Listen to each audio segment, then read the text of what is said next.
Hello student, welcome to my channel Parneet academy. How are you? आज मैं आपको EVS के इम्पोर्टेंट टॉपिक कराऊंगी जो सीटेट के लिए सीटेट में ये क्वेश्चन आते ही आते हैं। कुछ इम्पोर्टेंट क्वेश्चन मैं आज आपको कराती हूँ। रेल टिकट में लिखी जानकारी। सीटेट में ज़्यादातर ये क्वेश्चन आता है कि रेल टिकट पे क्या क्या लिखा होता है, और एक ऑप्शन ऐसा होगा जो उसमें नहीं, कुछ भी मतलब जो टिकट में नहीं लिखा होता, आपको वो पहचानना है और टिक लगाना है।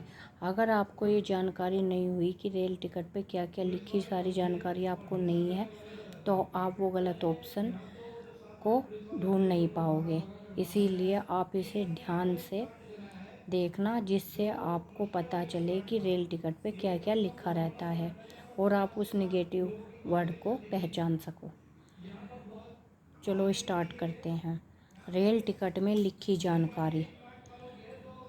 श्रेणी, ट्रेन का नंबर, ट्रेन का नाम, सफ़र शुरू होने की तारीख तथा समय, गंतव्य स्थान पर पहुंचने की तारीख तथा समय, टिकट प्रारंभ होने का, टिकट समाप्त होने का स्थान, बर्थ का नंबर, किराया, कुल दूरी, PNR संख्या। इसमें ज़्यादा ट्रेन का नाम लिखा होता है, ट्रेन का नंबर लिखा होता है, श्रेणी लिखी रहती, टिकट समाप्त होने का स्थान होता है, बर्थ का नंबर होता है, किराया, कुल दूरी और PNR संख्या। ये चीज़ें टिकट पर लिखी होती है।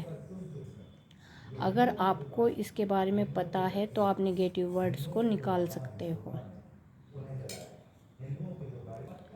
अब मैं आपको पक्षी के बारे में कुछ टॉपिक इम्पोर्टेंट क्वेश्चन है, वे पक्षी जो सीटेट में ज़्यादातर आते हैं, मैं उनके बारे में आपको बताऊंगी।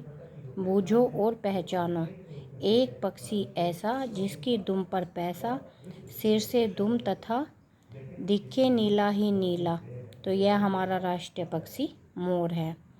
अब मैं ये जो हमारा राष्ट्रीय पक्षी मोर है, इसकी कुछ थोड़ी सी इम्पोर्टेंट्स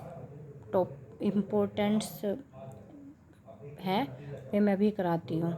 26 जनवरी 1963 को मोर को भारत का राष्ट्रीय पक्षी घोषित किया गया था। जो मोर था उसको राष्ट्रीय पक्षी घोषित किया गया था 26 जनवरी 1963 में। बसंत गोरी। बसंत गोरी यह गर्मियों में टुक टुक करती है, पेड़ में गहरा छेद बनाकर उसमें अंडे रखती है। जो बसंत गोरी होती है वो गर्मियों में टुक टुक करती रहती है और एक पेड़ में जो है ना, अपनी चोंच से गहरा छेद बनाती है और उसी में अंडे रखती है। कठफोड़वा। कठफोड़वा को इंग्लिश में वुड पैकर भी कहते हैं। वह भी बसंत गोरी की तरह ही होती है, पर वो पेड़ के तने में घोंसला बनाती है और वहाँ पे अंडे देती है। शक्करखोरा, इसे सूर्य पक्षी भी कहते हैं और इंग्लिश में से सनबर्ड कहते हैं। शक्करखोरा किसी छोटे पेड़ या झाड़ी में डाली पर अपना लटकता हुआ घोंसला बनाती है। आपने जंगल में कभी भी देखा होगा कि एक जो जंगल में ज़्यादातर पेड़ होते हैं उन पे लटके हुए घोंसले होते हैं, ज़्यादातर देखा हुआ होगा, वो घोंसले होते हैं, वो ही शक्करखोरा का घोंसला होता है। वो अलग ही चमकता है, वो लटकता हुआ घोंसला होता है। और इसके जो घोंसले में है क्या क्या होता है, इसके घोंसले में बाल होते हैं, मकड़ी के जाले, पतली टहनियाँ, बारीक घास, सूखे पत्ते, रुई, पेड़ की छाल के टुकड़े और कपड़ों के चीथड़ों से बना होता है। उसका जो घोंसला होता है वो बहुत सॉफ्ट होता है और उसमें कपड़ों के चीथड़ों से वह बना होता है। कौवा। कौवा अपना घोंसला पेड़ की सबसे ऊंची टहनी पर बनाता है और कोयल उसमें अंडे देती है और कौवा उन्हें अपने अंडे समझकर सेता है। यह सीटेट में चील, बाज या गिद्ध में से इन तीनों में से एक क्वेश्चन तो ज़रूर आता है। ध्यान से रिवीजन कर लेना। चील, बाज और गिद्ध हमसे 4 गुना अधिक दूर तक देख पाते हैं। चील की जो पूंछ होती है खांचे वाली होती है। गिद्ध मरे हुए जानवरों को खाकर जगह साफ कर देता है और आकाश की ऊंचाई में उड़ता है। मतलब जो गिद्ध होता है वो ऐसा पक्षी है जो हमारे वातावरण को साफ करता है और मतलब वातावरण में जो गंदगी होती है उसे साफ कर देता है, क्योंकि गिद्ध मांसाहारी होता है, मरे हुए जानवरों को खाता है, इसीलिए गिद्ध को वातावरण साफ करने वाला जानवर भी कहते हैं। जमीन पर पड़ी हुई कोई भी चीज चील को 1 से 2 किलोमीटर की दूरी से दिखाई दे जाता है। जो मैना होती है वो झटके से अपनी गर्दन को घुमाती है। मैना जो होती है वो झटके से अपने गर्दन को घुमाती है, और जो उल्लू होता है वो अपनी गर्दन को बहुत हद तक घुमा सकता है। अगर क्वेश्चन झटके से पूछे तो मैना ही लिखना, क्योंकि उल्लू में और मैना में ज़्यादा डिफरेंस नहीं है। वो उल्लू तो अपनी गर्दन को मतलब गर्दन को काफ़ी हद तक घुमा लेता है, और जो मैना होती है वो झटके से अपनी गर्दन को घुमाती है। ये डिफरेंस है, इसको ध्यान रखना। दर्जन चिड़िया, जैसे नाम से ही पता चल रहा है कि टेलर बर्ड्स, तो इसमें ज़्यादा कन्फ्यूजन इसलिए नहीं होता क्योंकि इसका नाम ही टेलर बर्ड्स है, तो ये आराम से इसके घोंसले का आइडिया हो जाता है। दर्जन चिड़िया अपनी नुकीली चोंच से पत्तों को सीं लेती है और उसमें एक थैली सी बना लेती है और उसमें अंडे देती है। वीवर पक्षी, नर वीवर पक्षी अपने अपने घोंसले बनाते हैं और मादा वीवर उन सभी घोंसलों को देखती है, फिर उसमें से जो घोंसला सबसे ज़्यादा पसंद आता है उसमें वह अंडे देती है। जो वीवर पक्षी होता है उसके जो नर होते हैं वह तो घोंसला बनाते हैं, और जो मादा वीवर होती है वो उन सब में चॉइस करती है कि कौन सा घोंसला अच्छा है, कौन से में मैं अंडे दूंगी, तो इसीलिए वह उसमें से चॉइस करती है और जो उसे वो घोंसला पसंद आता है उसी में वह अंडे दे देती है। फाख्ता पक्षी, फाख्ता कैक्टस कांटों के बीच और मेहंदी की मेड़ पर अपना घोंसला बनाती है। कलचिड़ी, कलचिड़ी को इंग्लिश में इंडियन रॉबिन्स भी कहते हैं। कलचिड़ी पत्थरों के बीच अपना घोंसला बनाती है। इनके घोंसले में पौधों की नाजुक टहनी, जड़ें, ऊन, बाल, रुई सब बिछा रहता है। मैना, मैना झटके से अपनी गर्दन आगे पीछे करती है। उल्लू, उल्लू अपनी गर्दन पीछे तक घुमा सकता है, 360 डिग्री आसपास घुमा लेता है। उसकी आंखें मानव की तरह सामने की तरफ होती है। अब हर बार सीटेट में ये क्वेश्चन ज़रूर आता है कि वह कौन सा पक्षी है जिसकी आंखें मानव की तरह होती है, तो वह उल्लू होता है। ये क्वेश्चन ज़्यादातर सीटेट में आता ही आता है, और मैना और उल्लू में थोड़ा सा कन्फ्यूजन हो जाता है। जैसे मैना झटके से अपनी गर्दन आगे पीछे करती है और उल्लू अपनी गर्दन पीछे तक घुमा सकता है, तो वो झटके से नहीं घुमाता, झटके से मैना ही घुमाती है, तो इस बात का पूरा ध्यान रखना।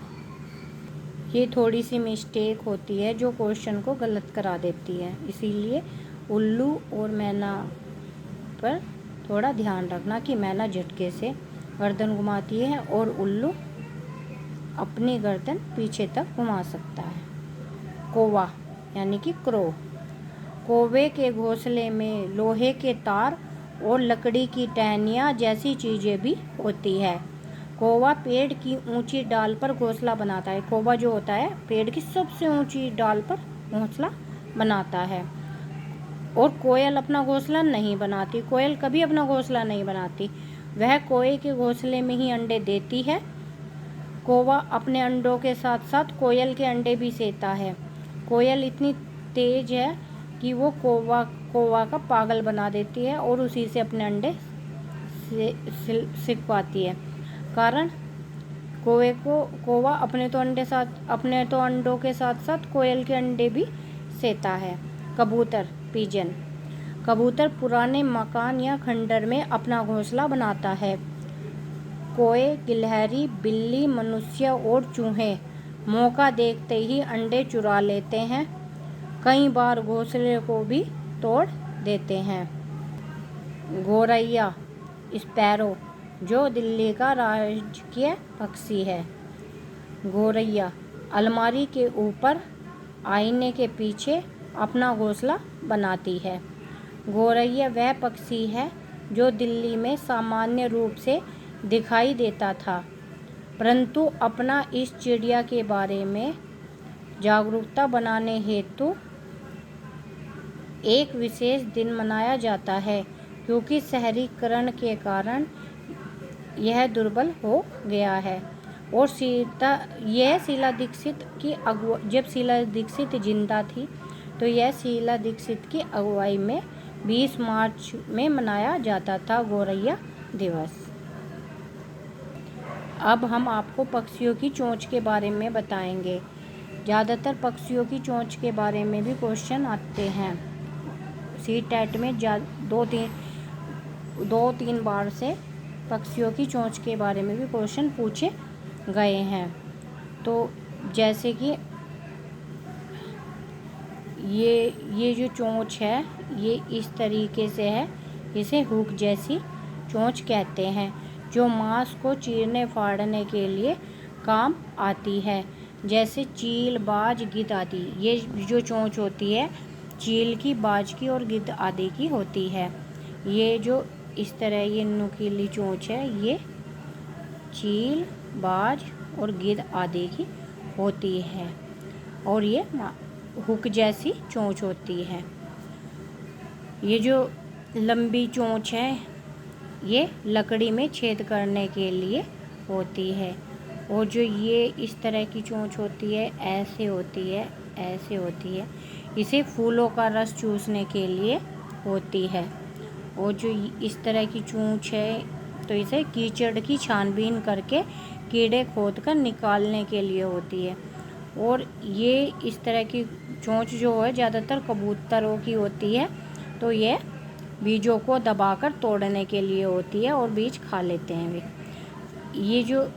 ये इस टाइप की चोंच होती है ये काटने के लिए होती है, ज़्यादातर तोते की होती है, जो मिर्ची को आसानी से खा लेते हैं, काट के खा लेते हैं।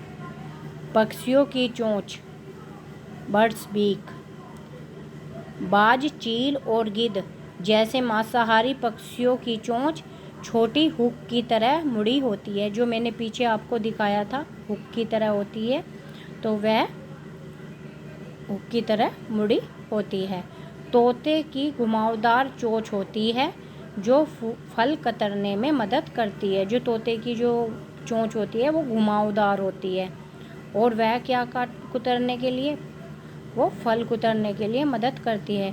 CTET में ये क्वेश्चन ऐसे आता है कि ये घुमावदार जो चोंच होती है वो क्या काटने में मदद करती है, तो वो आपको बताना है कि फल कुतरने में मदद करती है। या ये क्वेश्चन पलट के भी आ सकता है कि फल कुतरने में कौन सी चोंच काम आती है, तो वो घुमावदार चोंच होती है। तो ये क्वेश्चन किसी भी तरीके से CTET वाले पूछ सकते हैं। कबूतर, गौरैया आदि की चोंच छोटी, चौड़ी और मजबूत होती है। ऐसी चोंच अनाज के दानों को तोड़ने में सक्षम होती है। ये चोंच जो होती है ये ऐसी होती है, ऐसी होती है, और ये ज़्यादातर कबूतर की चोंच भी होती है, ये दानों को तोड़ने में सक्षम होती है। मछली पकड़ने वाली चिड़ियों जैसे सारस, बुगला आदि की चोंच लंबी, पतली, सुई जैसी होती है। जो मछली पकड़ने वाली चिड़िया होती है उनकी जो चोंच होती है वो पतली सुई जैसी होती है, बहुत पतली सुई जैसी चोंच होती है उनकी। कुछ पक्षियों की चोंच में निष्पादन यानी कि फिल्ट्रेशन सिस्टम प्रणाली होती है, यानी छानने की प्रणाली होती है। इन पक्षियों के उदाहरण हैं हंस, बत्तख आदि। ऐसे पक्षी जो पानी के आसपास रहते हैं तथा अपना भोजन चोंच में लेने के बाद अन्य पदार्थ जैसे कीचड़ आदि को अलग कर लेते हैं, यानी उन्हें छान लेते हैं।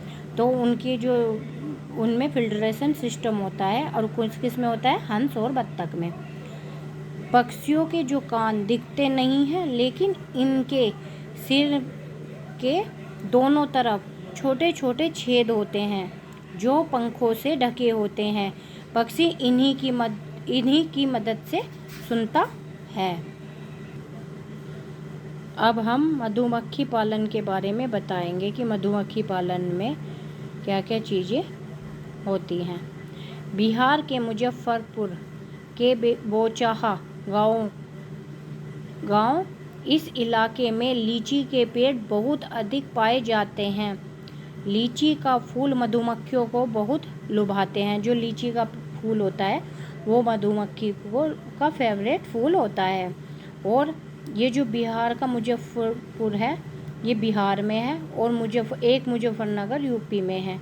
तो ये मुजफ्फरपुर है, कभी मुजफ्फरनगर समझ लें। ये बिहार का मुजफ्फरपुर है जो पोचहा गांव के एक इलाके में है, और इसमें ज़्यादातर लीची के पेड़ बहुत अधिक पाए जाते हैं। इसीलिए इस क्षेत्र के लोग मधुमक्खी पालकर शहद बनाने का काम करते हैं, क्योंकि इसमें लीची का फूल बहुत ज़्यादा है। तो मधुमक्खी का फेवरेट फूल है, तो शहद ज़्यादातर मधुमक्खी का पालन करते हैं और शहद बनाते हैं। और मधुमक्खी का पालन कौन सा टाइम अच्छा है? अक्टूबर से दिसंबर मधुमक्खी के अंडे देने का समय होता है, और यही मधुमक्खी का पालन शुरू करने का सही समय होता है। मधुमक्खी पालन को एपीकल्चर कहते हैं। जो मधुमक्खी का पालन है उसको एपीकल्चर कहते हैं। लीची के फूल फरवरी में खिलते हैं। मधुमक्खी के हर छत्ते में एक रानी होती है और जो अंडे देती है। जो मधुमक्खी का छत्ता होता है उसमें एक ही रानी होती है और वही अंडे देती है। छत्ते में कुछ नर मक्खी भी होती है। और जो लीची के फूल हैं वे कब खिलते हैं? फरवरी में खिलते हैं। इस बात पर ध्यान रखना कि लीची के फूल फरवरी में खिलते हैं। छत्ते में बहुत सारे काम करने वाली मक्खियाँ भी होती हैं। यह दिन भर काम करती है, शहद के लिए फलों का रस ढूंढती है, और जिस मक्खी को वह रस मिल जाता है तो वो बहुत ज़्यादा नाच करती है। इससे दूसरी मक्खियों को पता चल जाता है कि रस कहाँ पर है। जो मधुमक्खी होती है जब उसे रस का पता चल जाता है कि यहाँ से रस मिलेगा, फूल मिलेंगे, तो जो मधुमक्खी होती है वो नाचने लगती है, जिसके कारण दूसरी मधुमक्खियों को भी पता चल जाता है कि रस मिल गया है। मधुमक्खी रस से शहद बनाती है, और फिर मधुमक्खी जो होती है वो रस से शहद बनाती है। छत्ता बनाने का काम भी इन्हीं का होता है, और बच्चों का पालने का काम भी इन्हीं का होता है। मधुमक्खी पालन में बक्से का प्रयोग किया जाता है।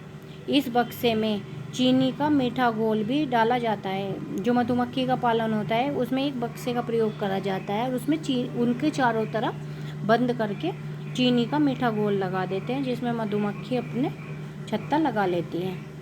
नर मक्खी छत्ते के लिए कुछ खास काम नहीं करती। जो नर मक्खियाँ होती है वो छत्ते के लिए कोई खास काम नहीं करती। मधुमक्खी के डंक में फार्मिक अम्ल होता है। जो मधुमक्खी का डंक होता है उसमें फार्मिक अम्ल होता है। ये भी इम्पोर्टेंट क्वेश्चन है। पक्षी के ऊपर कुछ इम्पोर्टेंट पॉइंट है। पक्षी केवल अंडे देने के लिए ही घोंसला बनाते हैं। जब अंडों से बच्चे निकल जाते हैं तो वह घोंसला छोड़कर उड़ जाते हैं। घोंसला छोड़कर पक्षी अलग अलग जगह चले जाते हैं, पेड़ों पर, ज़मीन पर या पानी में। पक्षी एक ही समय में दो अलग अलग चीज़ों को एक साथ देख लेते हैं, यानी उन पर नज़र डाल लेते हैं। जब अलग अलग चीज़ों पर केंद्रित करते हैं तो उनका देखने का दायरा बढ़ता है, और जब ये बिल्कुल सामने देखते हैं तो उनकी दोनों आँखें एक ही चीज़ पर होती है। जो पक्षी होते हैं आपने देखा होगा कि गर्दन हिलाते रहते हैं, कबूतर भी देखा होगा, कभी इधर कभी उधर देखते रहते हैं। वो कारण ये है क्योंकि उनकी आंखें स्थिर होती है, और जो उनकी आंखें स्थिर होती हैं तो वो अपनी पुतली घुमा नहीं सकते, तो वो इधर से इधर का देखेंगे और इधर से इधर का देखेंगे। वे जिस तरह मनुष्य अपनी आंखों को घुमा सकता है, बैठा बैठा इधर भी देख सकता है उधर भी देख सकता है, ऐसा पक्षी नहीं कर सकते, क्योंकि उनकी जो आंखें होती है वो स्थिर होती हैं। इसीलिए वो एक आंख से इधर साइड और दूसरी आंख से इधर साइड, इसलिए वो दो चीज़ों को अलग अलग चीज़ों को देख सकते हैं। ज़्यादातर पक्षियों की आंखों की पुतली घूम नहीं सकती, वह अपनी गर्दन घुमाकर ही आसपास देखते हैं। पक्षियों के पंख उन्हें उड़ने में मदद करते हैं और उन्हें गर्माहट देते हैं, और उन्हें जो पक्षियों के पंख होते हैं वे उड़ने में उनकी मदद भी करते हैं और उन्हें गर्माहट भी देते हैं, और जो वे नए पंख आते हैं और पुराने जो पंख होते हैं उनके झड़ते रहते हैं। आज की वीडियो मैं यहीं पर कंप्लीट करती हूँ, क्योंकि वीडियो ज़्यादा लंबी हो जाएगी।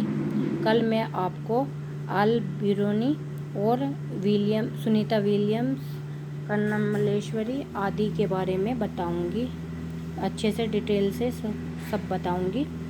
और अगर आपको मेरी वीडियो अच्छी लगी हो तो सब्सक्राइब करो, कमेंट करो और लाइक करो।